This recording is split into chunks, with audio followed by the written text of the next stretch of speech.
Hey guys, welcome back to the channel. आप सभी का स्वागत है एक बार फिर से मेरे चैनल में। तो चलिए शुरू करते हैं अपना थॉट ऑफ द डे और देखते हैं आज का थॉट ऑफ द डे क्या है। लेकिन उससे पहले आपको बता दूं कि ये बेसिकली छत्तीसगढ़ प्रयोगशाला परिचारक और दिल्ली पुलिस कांस्टेबल के लिए, वैसे सभी एग्जाम्स के लिए है, क्योंकि जीके जीएस का क्वेश्चन है, मोस्ट इम्पॉर्टेंट क्वेश्चन, और साइंस बेस्ड होगा क्योंकि प्रयोगशाला परिचारक में साइंस से 60 नंबर का क्वेश्चन आने वाला है। साइंस यानी कि बायोलॉजी और फिजिक्स केमिस्ट्री जो 10th बेसिस का रहता है, 9-10th बेसिस का प्रयोगशाला में उसका आने वाला है। तो उसके हिसाब से भी हम लोग चलेंगे। बाकी दिल्ली पुलिस में तो आने ही वाला है, ठीक है। तो चलिए देखते हैं अपना थॉट ऑफ द डे और शुरू करते हैं अपना क्वेश्चन सीरीज। तो सबसे पहले आपके लिए आज का थॉट ऑफ द डे ये रहा, once you choose hope anything is possible. अगर आप किसी चीज़ को चूज़ करते हैं तो आप उसको डेफिनेटली कर सकते हैं। हर चीज़ पॉसिबल है, उसको आप कर सकते हो, ठीक है। चलिए शुरू करते हैं इसी के साथ अपना क्वेश्चन सीरीज और देखते हैं आज का क्वेश्चन क्या क्या आया है एंड सॉल्व करने की कोशिश करते हैं। तो सबसे पहला क्वेश्चन सीरीज आपके सामने ये रहा, दूध की शुद्धता किससे मापी जाती है? बैरोमीटर, लैक्टोमीटर, स्टेथोस्कोप या माइक्रोस्कोप?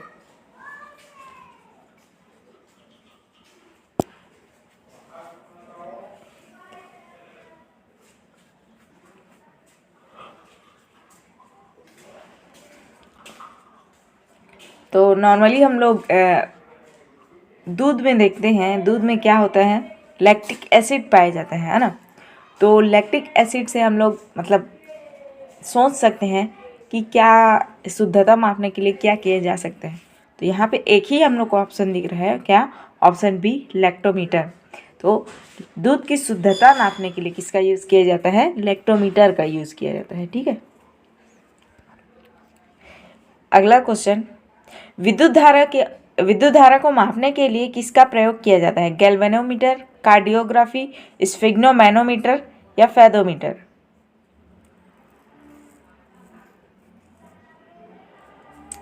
कल वीडियो नहीं आ पाया था क्योंकि दिवाली टाइम चल रहा है, सब तरफ पुताई वुताई चल रहा है, घर को पुताई कर रहे थे, तो इसलिए वीडियो नहीं आ पाया, उसके लिए सॉरी। बट डेली डेली आएगा, चिंता मत करो। एग्ज़ाम्स आ रहे हैं, आज करेंगे डेली, थोड़ा सा बिजी हो गए थे। तो इसका सही आंसर क्या हो जाएगा? विद्युत धारा को मापने के लिए किसका यूज़ किया जाता है? गैल्वेनोमीटर का यूज़ किया जाता है। वहीं कार्डियोग्राफ किसके लिए किया जाता है? कार्डियोग्राफी किसके लिए है? तो वो है क्या? हृदय की धड़कन या गति को देखने के लिए या गति को मापने के लिए किया जाता है कार्डियोग्राफी का यूज़, ठीक है। धड़कन, ठीक है। और स्फिग्नोमैनोमीटर का यूज़ किसके लिए किया जाता है? तो याद रखिएगा, स्फिग्नोमैनोमीटर का यूज़ रक्तदाब के लिए किया जाता है, ठीक। रक्तदाब को मापने के लिए स्फिग्नोमैनोमीटर का यूज़ किया जाता है। और वहीं फेदोमीटर का यूज़ किसके लिए किया जाता है? तो याद रखिएगा, फेदोमीटर का यूज़ किया जाता है समुद्र की गहराई, समुद्र की गहराई। यहाँ पे जगह नहीं है, छोटा सा लिख दे रही हूँ, ठीक है। तो समुद्र की गहराई को मापने के लिए या मापने वाला यंत्र कौन सा है? फेदोमीटर है। इसके पहले वाला भी बता दे रही हूँ, वहाँ पे डिटेलिंग नहीं हो पाया। तो याद रखिएगा, बैरोमीटर किसके लिए यूज़ किया जाता है? बैरोमीटर यूज़ किया जाता है वायुमंडलीय दाब को मापने के लिए, वायुमंडलीय दाब, ठीक है। इसको मापने के लिए यूज़ किया जाता है बैरोमीटर का, ठीक है। और स्टेथोस्कोप, इसको तो आप लोग सभी जानते होंगे कि जो क्या बोलते हैं उसको, डॉक्टर को सभी जानते होंगे। डॉक्टर हृदय या फेफड़े की गति को जानने के लिए या मतलब गति को समझने के लिए, ठीक है, इसका यूज़ किया जाता है गति को जानने के लिए कि अगर आपकी धड़कन की गति या फिर हृदय की गति या फेफड़ों की गति धीमी होगी तो आपको बुखार हो सकता है, ठीक है, इसके लिए। और माइक्रोस्कोप क्या है? सूक्ष्मदर्शी। इसका हिंदी नाम सूक्ष्मदर्शी है, ठीक है, माइक्रोस्कोप का। इसमें क्या किया जाता है? वो छोटे छोटे वस्तुओं को देखने के लिए माइक्रोस्कोप का यूज़ किया जाता है, ठीक है। तो चलिए अगले क्वेश्चन पर चलते हैं और देखते हैं क्या है अगला क्वेश्चन।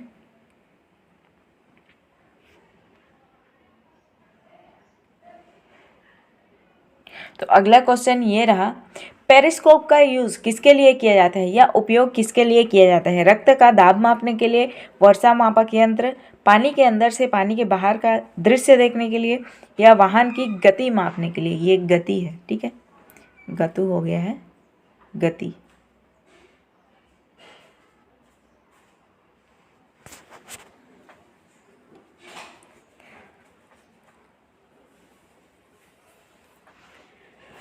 नॉर्मली हम लोग ऑप्शंस को देखें तो क्या है?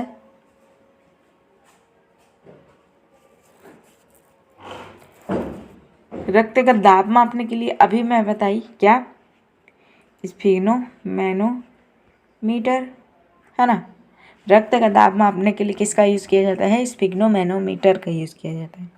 और वाहन की गति को मापने के लिए स्पीडोमीटर, सभी की गाड़ी में लगा रहता है ना, स्पीडोमीटर। क्लियर? स्पीडोमीटर का यूज़ किया जाता है वाहन की गति को मापने के लिए, ठीक है। और वर्षा मापक यंत्र क्या है? तो रेन गाज, ठीक है, रेन गॉज बोला जाता है। और रेन आ गया तो सोचने का क्या ही बात है। वर्षा को इंग्लिश में क्या कहा जाता है? रेन कहा जाता है ना। रेनकोट पहनते हैं हम लोग, है ना। तो इस चीज़ से याद रखिएगा, वर्षा मापक यंत्र क्या है? रेन गॉज है, ठीक है, या रेन गॉज, ठीक है। तो इसका आंसर क्या हो जाएगा? पेरिस्कोप का यूज़ किसके लिए किया जाता है? पानी के अंदर से पानी के बाहर का दृश्य देखने के लिए। किस में किया जाता है? पनडुब्बी में, पनडुब्बी, ठीक है, याद रखिएगा। अगला क्वेश्चन है, जूल किसका मात्रक है? कार्य, ऊर्जा, दोनों का, या कोई नहीं?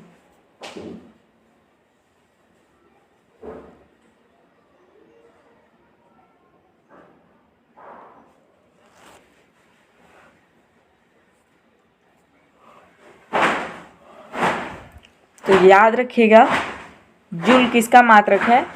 कार्य और ऊर्जा दोनों का मात्रक है। तो इसका आंसर हो जाएगा ऑप्शन सी, ठीक है, जूल। कैलोरी, अगला क्वेश्चन है, कैलोरी किसका मात्रक है? उष्मा, बल, विद्युत धारा, या पास्कल?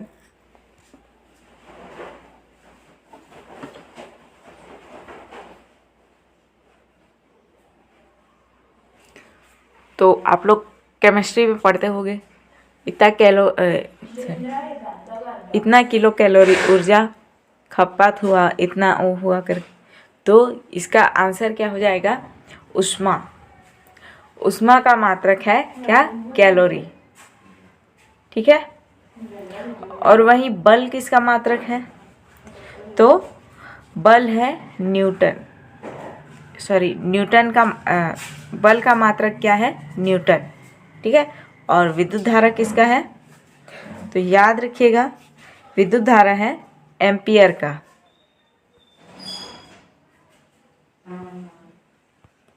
क्लियर? देन पास्कल किसका मात्रक है? तो पास्कल है दाब इकाई यंत्र, दाब को मापने वाला यंत्र है, ठीक है, पास्कल। कैलोरी उष्मा का, बल का न्यूटन, विद्युत धारा का एम्पियर, और पास्कल किसका है? दाब का है, ठीक है। अगला क्वेश्चन है, समुद्री दूरी को मापने के लिए किसका यूज किया जाता है? फ़ारेनहाइट, किलोवाट, प्रकाश वर्ष या नॉटिकल मील?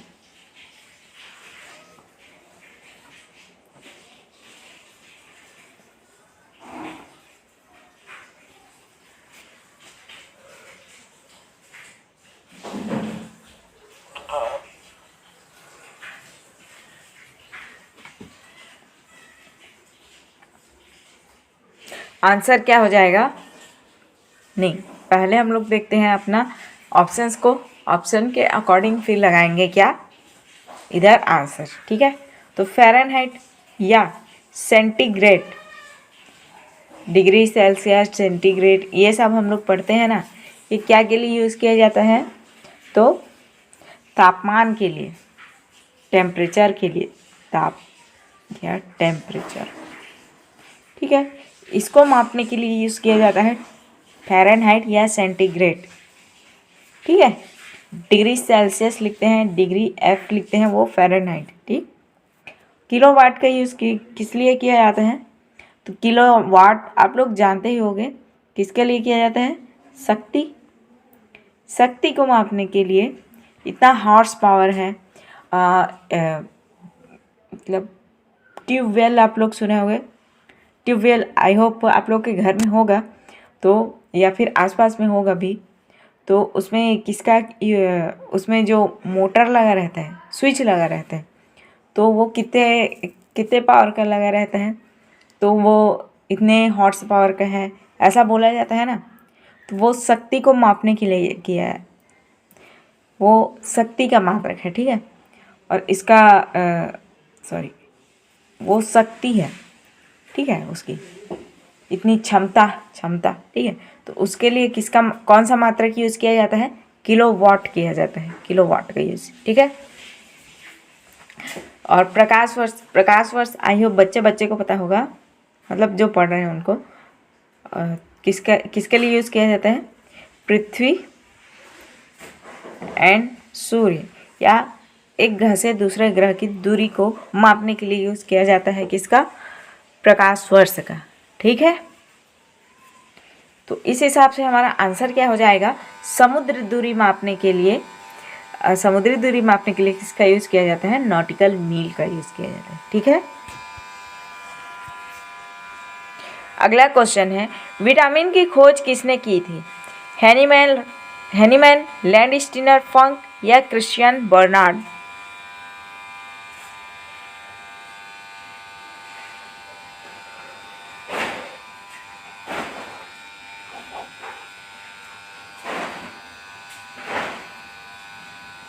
तो आंसर क्या हो जाएगा? ऑप्शन सी, फंक ने किया था किसका? विटामिन का खोज, विटामिन ए, बी, सी, ये सब का खोज इन्होंने किया था, ठीक है।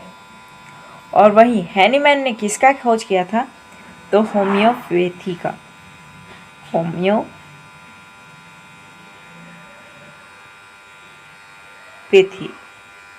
पैथी, ठीक है।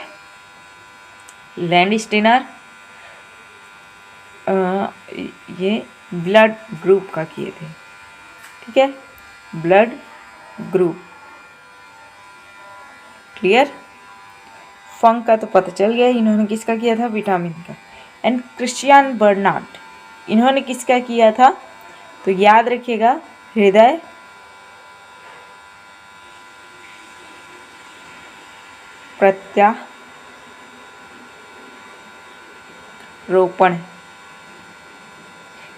प्रत्यारोपण या हार्ट ट्रांसप्लांटर या हार्ट ट्रांसफ़र किया जाता है ना, किसी का हार्ट में छेद हुआ तो दूसरे का हार्ट ट्रांसफ़र किया जाता है, ट्रांसप्लांटर, उसको क्या क्या बोलते हैं नहीं पता मेरे को, बाकी ऐसा होता है ये। तो इस तरीके से चारों क्लियर हुआ आपका। चलिए अगले क्वेश्चन पर चलते हैं। तो अगला क्वेश्चन आपके सामने ये रहा, लुई पास्चर ने किसकी खोज की थी? टीबी, ब्लड सर्कुलेशन, डीएनए या हाइड्रोफोबिया?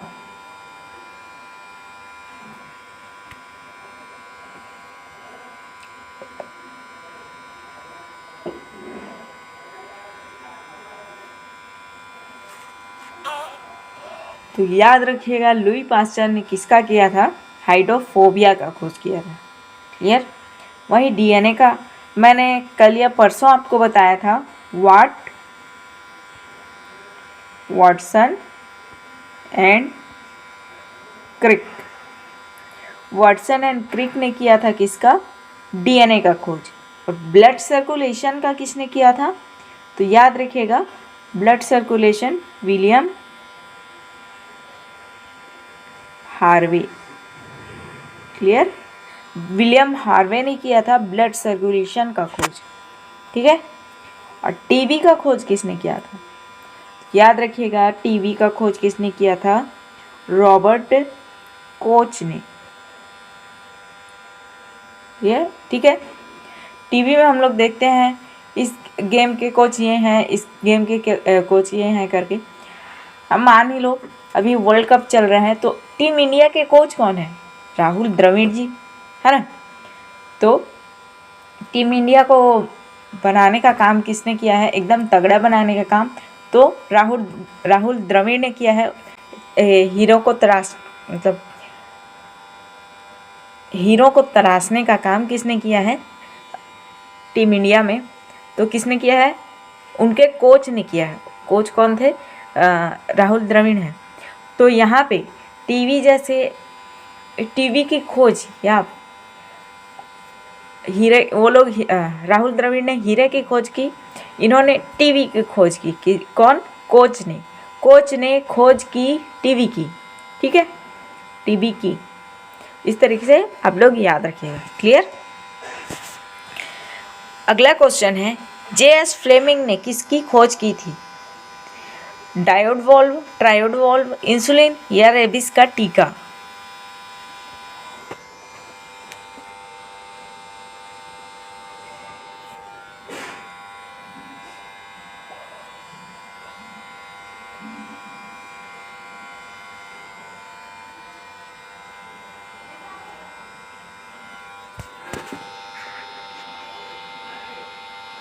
तो आंसर क्या हो जाएगा, J.S. फ्लेमिंग ने किसकी खोज की थी, याद रखिएगा डायोड वॉल्व की खोज की थी।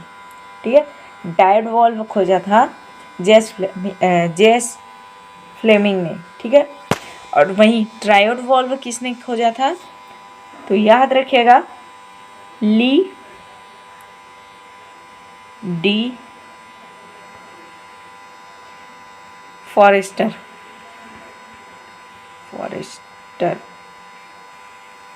ठीक है, ली डी फॉरेस्टर ने की थी किसकी खोज, ट्रायोड वॉल्व की। और इंसुलिन की खोज बेंटिंग। ठीक है। और बेंटिंग से मेरे को याद आया किसका, लॉर्ड विलियम बेंटिक का। और लॉर्ड विलियम बेंटिक कौन था, तो इंडिया में वायसराय था। कब, जब इंडिया गुलाम था, किसका, अंग्रेज़ों का गुलाम था। तो एक अंग्रेज वायसराय था लॉर्ड विलियम बेंटिक, जिसने किसकी समाप्ति की, तो ठगी प्रथा और सती प्रथा, इसकी समाप्ति की, इसका उन्मूलन किया। ठीक है, याद रखिएगा बेंटिक ने किसका किया है, वो भारत में वायसराय था, अंग्रेज वायसराय। ठगी प्रथा और सती प्रथा का उन्मूलन किया था, अंत किया था। ठीक है, लॉर्ड विलियम बेंटिक। और यहाँ पे बेंटिंग है, वो बेंटिक क है, लास्ट में क है उसके। ठीक है, और ये बेंटिंग ग है, इसमें ग है लास्ट में। ग वाले ने किसकी खोज की थी, इंसुलिन की। क वाले ने ठगी प्रथा, सती प्रथा। ठीक है। एंड रेबीज का टीका, इसकी खोज किसने की थी, तो याद रखिएगा रेबीज के टीके की खोज की थी लुई पास्चर। क्लियर नहीं लिखा रहे हैं क्योंकि उंगली में ही लिख रही हूँ ना, इसलिए। ठीक है, अगला क्वेश्चन है, चार्ल्स डार्विन ने किसका सिद्धांत दिया था, पेनिसिलिन, विकास कोशिका या आधुनिक भ्रूण।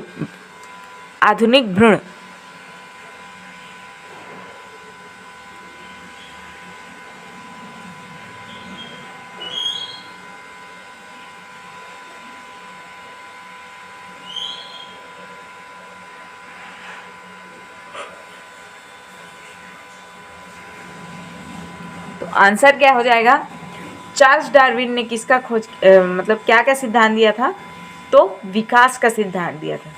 ठीक है, चार्ल्स डार्विन ने विकास का सिद्धांत दिया था। और पेंसिलिन, पेंसिलिन आप लोग जान ही रहे होंगे, अलेक्जेंडर फ्लेमिंग। ठीक है, अलेक्जेंडर फ्लेमिंग ने दिया था किसका, चार्ल्स पेंसिलिन का। और अलेक्जेंडर से क्या याद आया, अलेक्जेंडर 326 ईसा पूर्व, ठीक है, 326 ईसा पूर्व में किसका क्या किया था, अलेक्जेंडर सिकंदर पोरस और सिकंदर का युद्ध याद है, झेलम नदी के किनारे हाइडेस्पिस का युद्ध याद आया। तो अलेक्जेंडर और क्या पोरस, सिकंदर या पोरस या बोलो अलेक्जेंडर का नाम ही क्या था, सिकंदर था, या सिकंदर को क्या बोला जाता है, अलेक्जेंडर। और अलेक्जेंडर और पोरस के बीच किसका युद्ध हुआ था, तो हाइडेस्पिस का युद्ध हुआ था। हाइडेस्पिस किसका नाम है, तो झेलम का नाम है।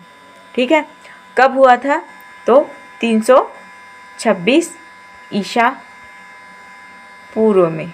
ठीक है, याद रखिएगा। आप लोग कनेक्ट करके चलते चलोगे ना, तो आपको ऑटोमेटिकली याद होता जाएगा।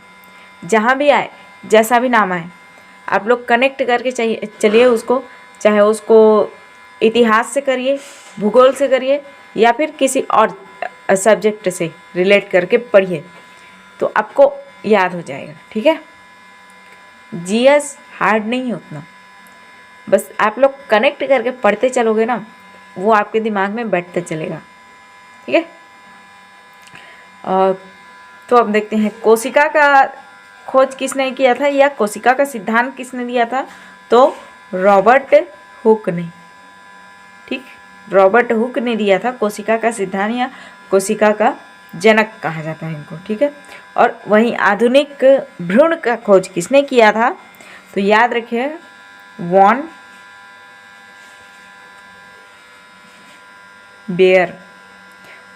बेयर ने ये खोज किया था, या सिद्धांत दिया था किसका, आधुनिक भ्रूण का। क्लियर। अगला क्वेश्चन है, राइबोसोम की खोज किसने की थी, अलेक्जेंडर फ्लेमिंग, चार्ल्स डार्विन, पैलेडे या रॉबर्ट हुक। तो इसमें कुछ देखने का जरूरत ही नहीं है। Alexander Fleming penicillin, Charles Darwin विकास का सिद्धांत, एंड रॉबर्ट हुक इन्होंने क्या दिया था, कोशिका, है ना, कोशिका का सिद्धांत दिया था, या कोशिका की खोज की थी। तो बचा एक ही, पैलाडे ने किसकी खोज की थी, राइबोसोम की खोज की थी, राइबोसोम या राइबोसोम। क्लियर। अगला क्वेश्चन है,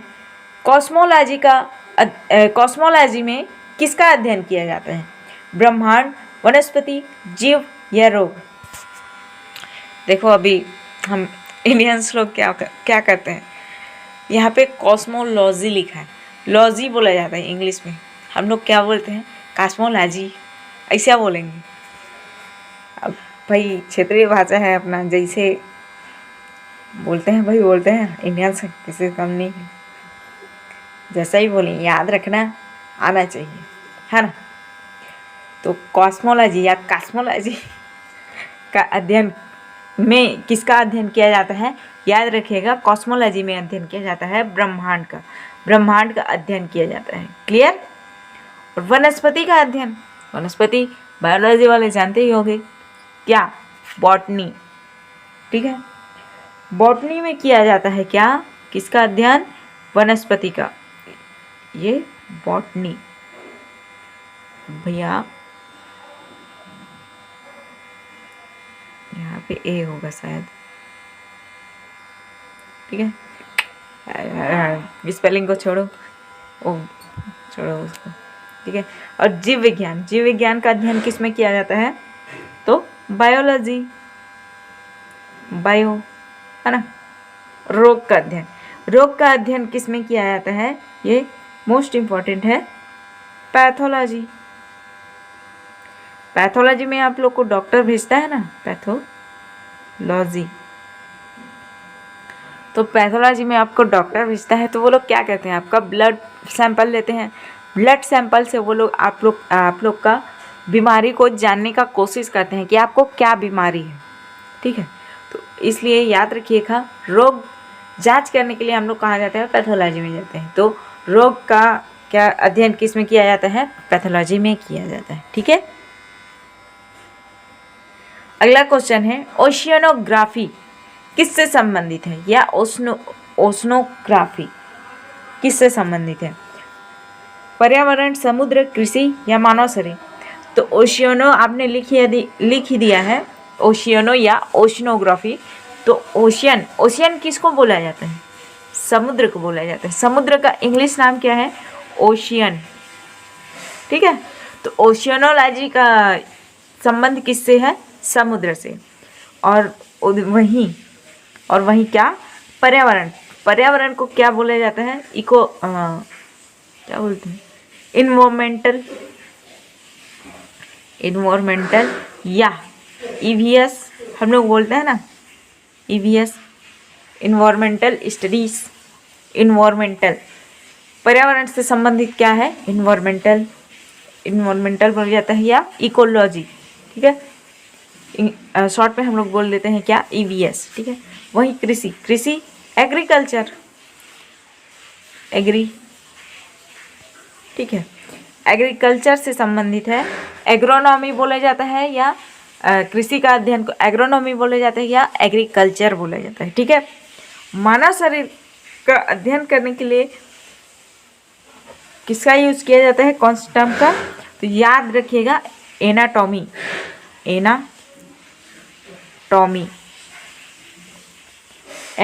बोला जाता है, जिसमें मानव शरीर का अध्ययन किया जाता है, ठीक है, मानव शरीर की संरचना का। अगला क्वेश्चन है, छत्तीसगढ़ में सबसे ज़्यादा शैल चित्र कहाँ मिलते हैं, सिंघनपुर की गुफा, कबरा पहाड़, बोतलदा गुफा या चितवा डोंगरी।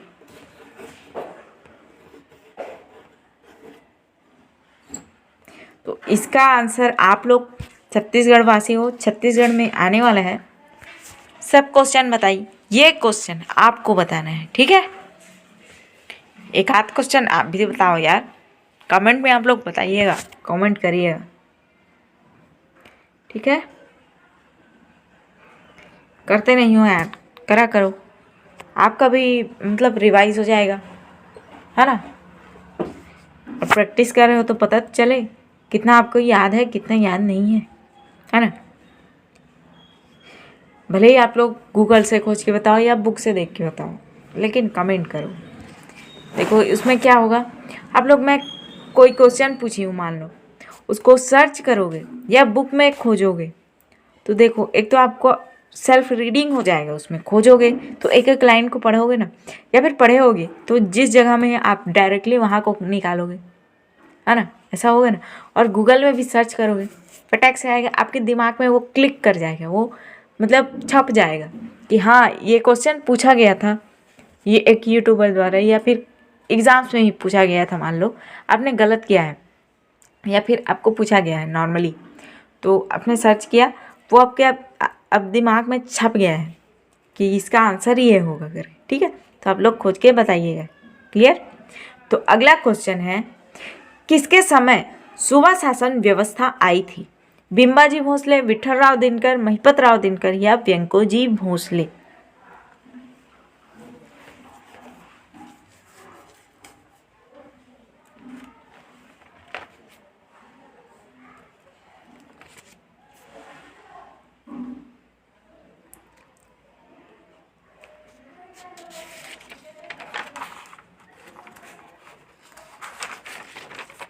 आंसर क्या हो जाएगा, सूबा शासन किसके काल में आया था, किसके समय आया था, तो व्यंकोजी भोसले ने लाया था, या व्यंकोजी भोसले के काल में आया था, ठीक है। वहीं महिपतराव दिनकर कौन था, पहला सूबा था, फर्स्ट सूबा, ठीक है।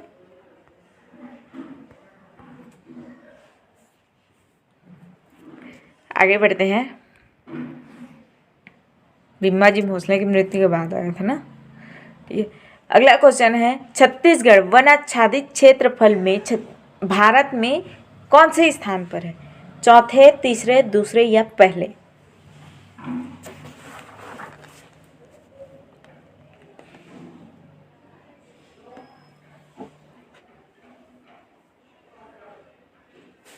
तो आंसर क्या हो जाएगा? ऑप्शन बी, थर्ड, यह तीसरे स्थान पर है वनाच्छादित क्षेत्रफल की दृष्टि से। भारत में, पूरे भारत में तीसरे स्थान पर कौन? छत्तीसगढ़ हमारा। ठीक है। अगला क्वेश्चन है, नाथुला दर्रा कहाँ स्थित है? मेघालय, सिक्किम, उत्तराखंड या हिमाचल प्रदेश?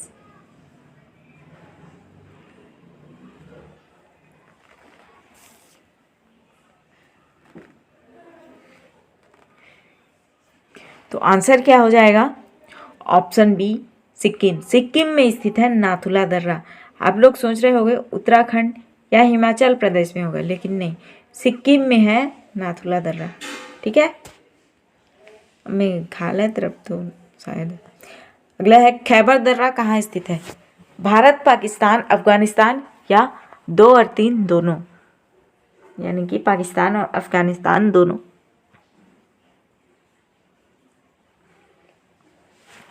तो आंसर क्या हो जाएगा? ऑप्शन डी, 2 और 3 दोनों, यानी कि भारत और पाकिस्तान की सीमा पर है क्या? खैबर दर्रा। और यही वो दर्रा है, क्या है? यही वो दर्रा है जिससे आर्य भारत आए थे। और जो हमारे भारत में प्रथा चल रही थी मातृसत्तात्मक, यानी कि माताओं का आदेश माना जाता था, माताएं सर्वप्रथम थी, उसको इन्होंने चेंज किया था और पितृसत्तात्मक बनाया था। ठीक है, कि अब जो पिता बोलेंगे वही सर्वमान्य होगा करके। ठीक है, तो याद रखिएगा। अगला क्वेश्चन है, थांगला दर्रा कहाँ स्थित है? थांगला, ठीक है, उत्तराखंड, उत्तर प्रदेश, जम्मू कश्मीर या हिमाचल प्रदेश?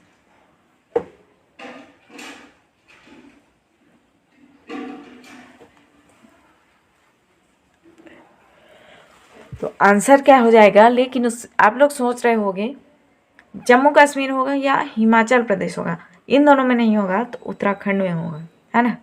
लेकिन आप लोग गलत हो, बता दूं आपको, इसका आंसर क्या हो जाएगा? उत्तर प्रदेश हो जाएगा। उत्तर प्रदेश में मात्र उत्तर प्रदेश में है क्या?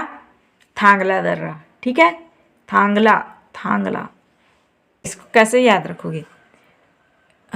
हमारे शरीर को ही इमेजिन करो, तो ऊपर में क्या है? ऊपर में सबसे ऊपर तो हमारा सिर ही है, बोलोगे। हाँ भैया, सिर है। लेकिन हम लोग हार वार किस में पहनते हैं? गले में पहनते हैं ना, हार पहनते हैं, या फिर कोई भी माला हो, चाहे वो ताबीज हो या चाहे कुछ भी हो, तो किस में पहनते हैं हम लोग? गले में पहनते हैं। तो गल आ गया, या फिर ये बीच का ला को छोड़ लो और ग को लो, ये वाला ग, और ये ल को लो, तो गला हो गया। गला क्या होता है?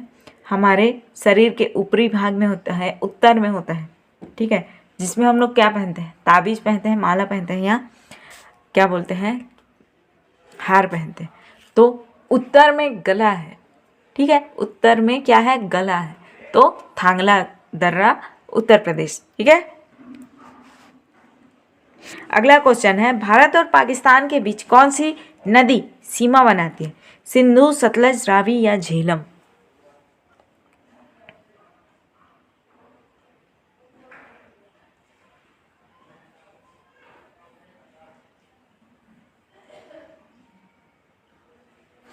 आंसर क्या हो जाएगा?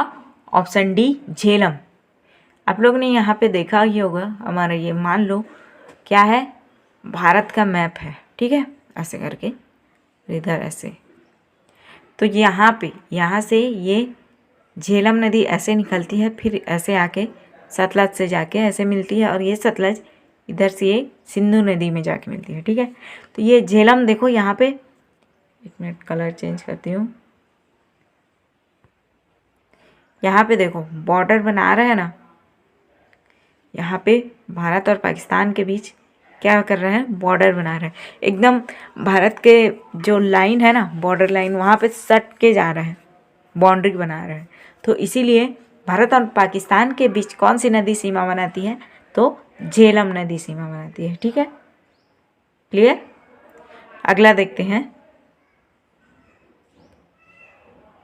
ओह, तो चलिए इसी के साथ हमारा क्वेश्चन सीरीज यहीं ख़त्म होता है। आई होप आप लोग को सब कुछ क्लियर होगा और अच्छा लगा होगा आज का क्वेश्चन सीरीज।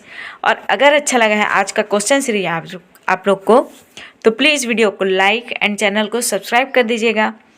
बहुत मेहनत लगता है यार पीपीटी बनाने में, पूरा प्रेजेंटेशन करने में, तो एक लाइक और सब्सक्राइब कर दीजिएगा प्लीज़। मिलते हैं ऐसे ही नए नए क्वेश्चन सीरीज के साथ। तब तक के लिए जय हिंद, जय भारत, जय छत्तीसगढ़। Thank you.